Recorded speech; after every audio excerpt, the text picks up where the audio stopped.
सुनते ही दुनिया के अलग अलग हिस्सों में अलग अलग भावनाएं पैदा हो जाती हैं।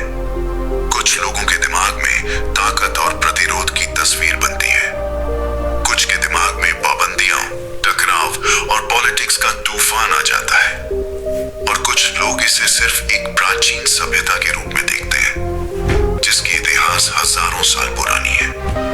मगर मेरी जान, असल सवाल ये है कि ईरान आखिर हकीकत में है क्या? क्या ये सिर्फ एक पॉलिटिकल विवाद है, या फिर एक ऐसी सभ्यता जिसने हजारों साल से दुनिया को प्रभावित किया है? और सबसे हैरान करने वाली बात, वह कौन सी ताकत है जिसने ईरान को इतने दबाव के बावजूद आज भी ग्लोबल पॉलिटिक्स के केंद्र में खड़ा रखा हुआ है? दोस्तों, आज की इस डॉक्यूमेंट्री में हम ईरान को सिर्फ एक देश के तौर पर नहीं, बल्कि एक राज्य, एक कहानी और एक ताकत के तौर पर समझने की कोशिश करेंगे। लेकिन इस कहानी की शुरुआत आज से नहीं होती। ये कहानी हजारों साल पहले शुरू होती है। अगर आप दुनिया के मैप को ध्यान से देखें तो आपको एक हैरान करने वाली सच्चाई दिखाई देगी।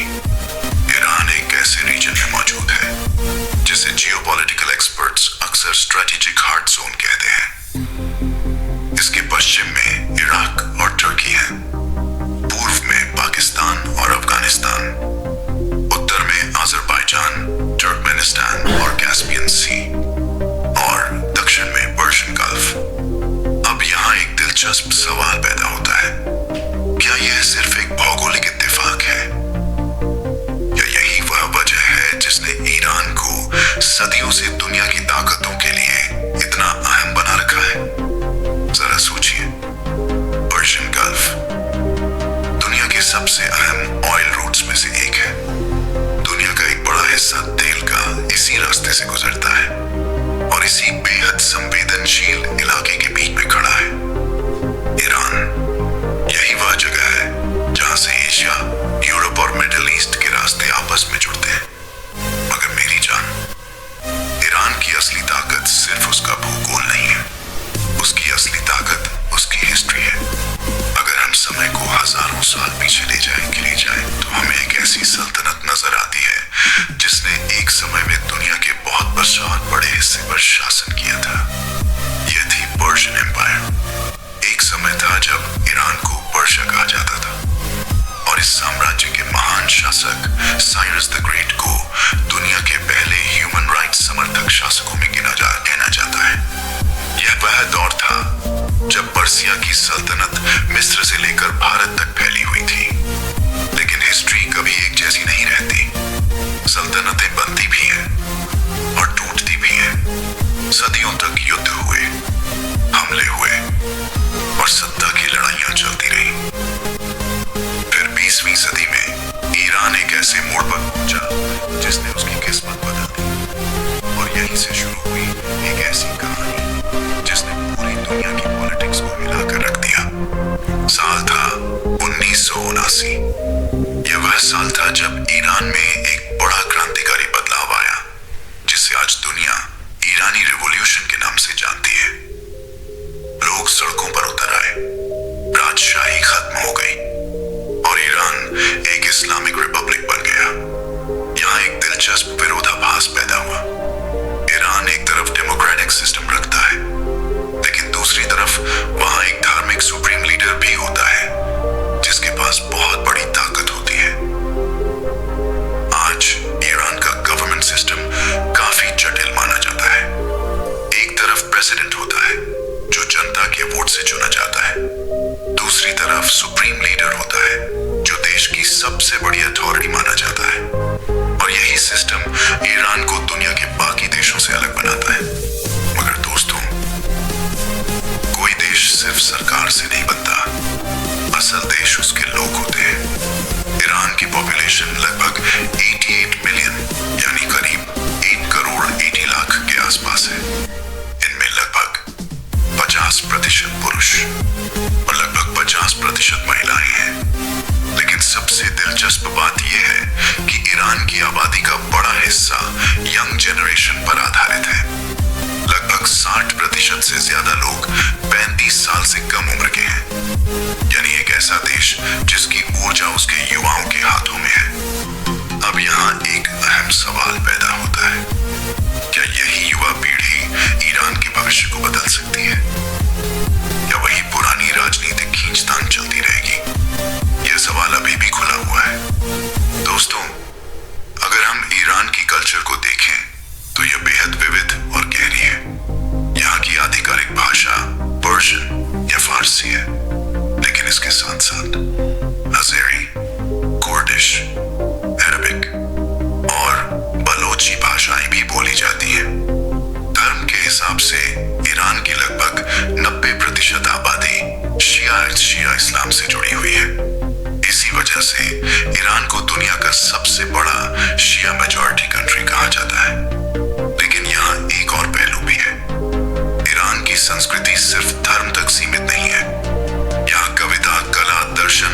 फरदौसी जैसे महान कवि आज भी ईरान की आत्मा माने जाते हैं।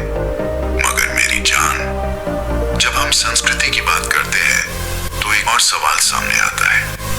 ईरान में महिलाओं की भूमिका क्या है? यह एक जटिल वास्तविकता है।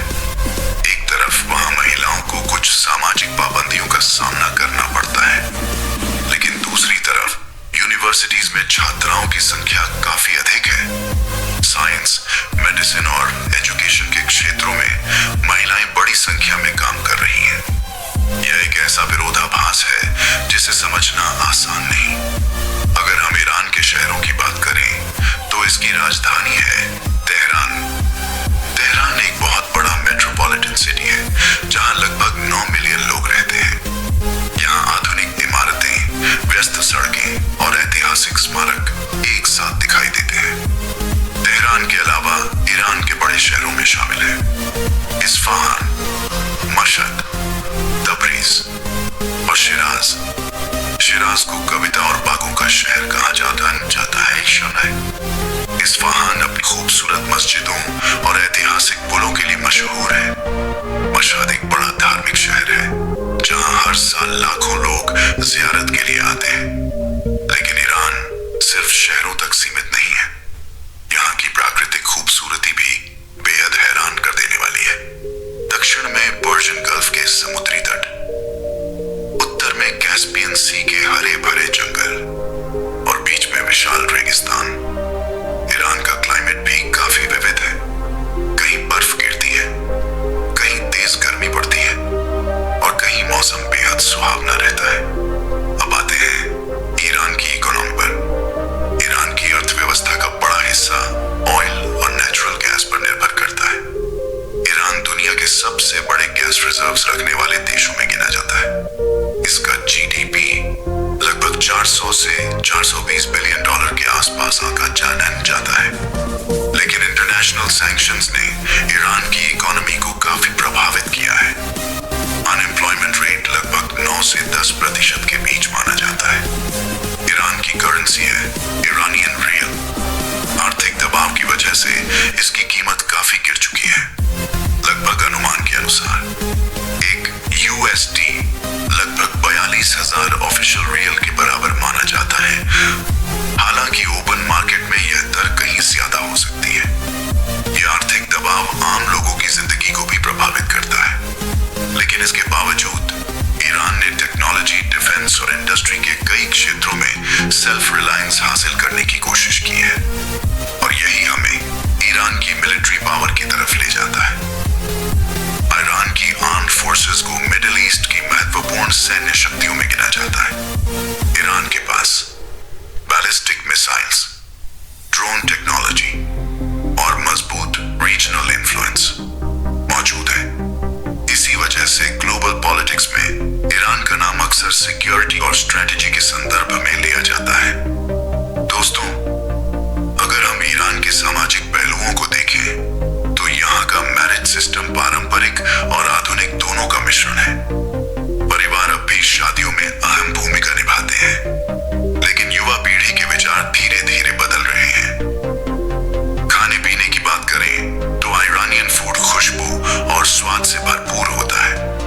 केबाब, सैफरन राइस और कई तरह के स्ट्यूज यहाँ के प्रसिद्ध व्यंजन हैं। बाजारों में कालीन, हस्तशिल्प और मसालों की खुशबू एक अलग ही दुनिया बना देती है।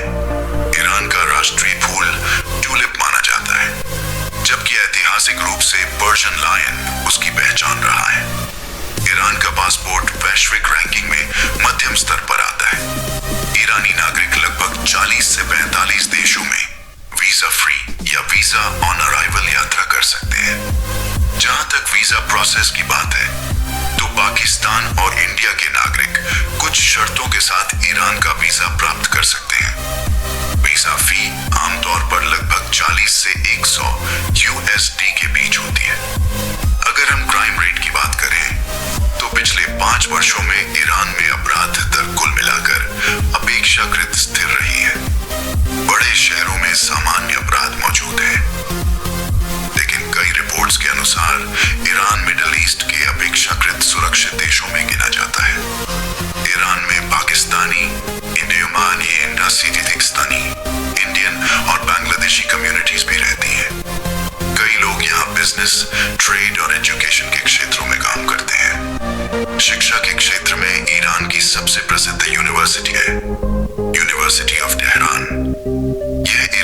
सबसे बड़ी और सबसे पुरानी यूनिवर्सिटीज में से एक है।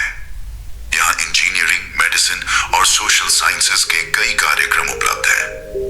इंटरनेशनल स्टूडेंट्स के लिए सालाना फीस लगभग 2000 से 5000 USD के बीच हो सकती है।